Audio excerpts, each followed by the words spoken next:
Hello বন্ধুরা, কিভাবে kitchen compost দিয়ে সার তৈরি করতে হয় সেই ভিডিওটি আপনাদের সামনে তুলে ধরার চেষ্টা করছি।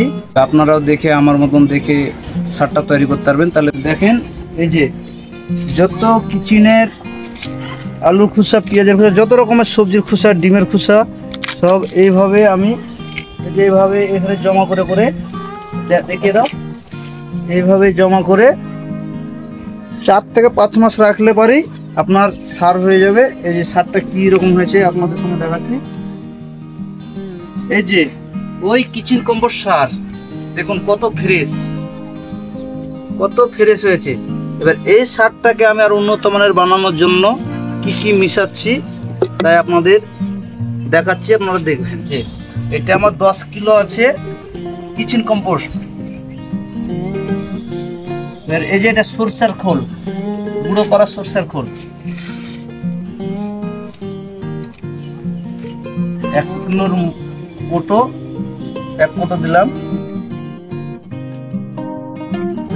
খাবারটা খুব বেস্ট বানানোর জন্য দেওয়া আছে। 2 কিলো দিলাম সরষের খোল। এবারে আপনাদের দিব এই যে হাড় গুঁড়ো, এই হাড় গুঁড়োটা দেখিয়ে দাও। এই যে হাড় গুঁড়ো কি দানাদার, কি কত সুন্দর হাড় গুঁড়ো। এই হাড় গুঁড়োটা দিব আমি 1.5 কিলো পরিমাণ।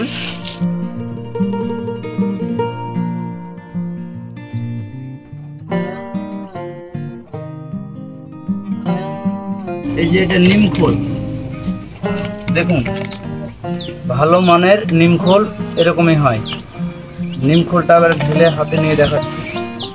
এই যে নিমখোলটা দেখুন দানাটা। আনুমানিক দিব আমি 500 গ্রাম।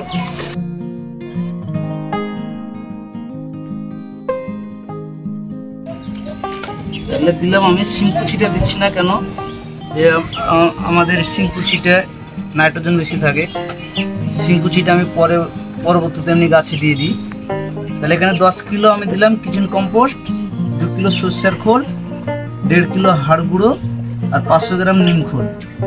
এটাকে ভালোভাবে মিশ্রণ করে নিতে হবে।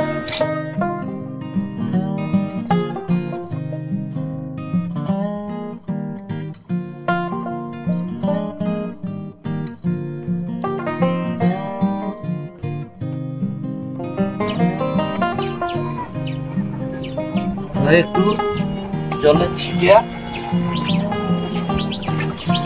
হালকা একটু জলে ছিটিয়ে দিয়ে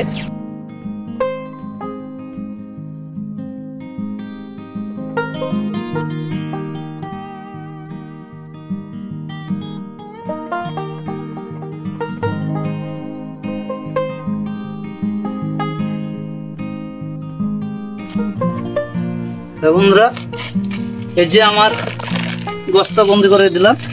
এই বস্তা বন্দি করে যে কোনো ছায়াযুক্ত জায়গায় 15 থেকে 20 দিন মতন রেখে দিবেন।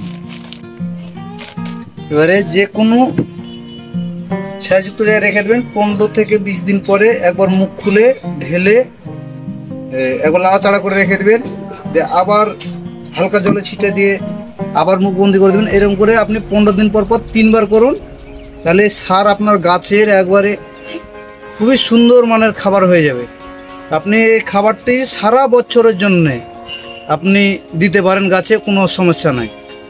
তাহলে আমার এই অবধি আপনাদের সার কীভাবে তৈরি করতে হয় কিচেন কম্পোস্ট এটা দেখিয়ে দিলাম। আবার দেখাবো আপনাকে নেক্সট ভিডিওতে যে গোবরের সার কীভাবে তৈরি করতে হয় সেই ভিডিওটা আপনাদের দেখিয়ে দেবো।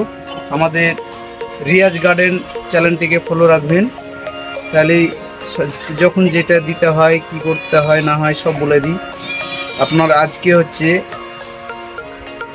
ডিসেম্বর মাসের 1 তারিখ। সামনে আমাদের মালটা কমলা গাছে ফুল ফল আসবে। তারপরে যে খাবারটা দিতে হবে সেই খাবার আমি এখনই রেডি করতে লেগেছি। হ্যাঁ, যে ফলের গুটি যখন চলে আসবে তখন এই খাবারগুলো আবার আমাদের গাছে দিতে হবে। তো ঠিক আছে বন্ধুরা, এই অবধি ভালো থাকেন।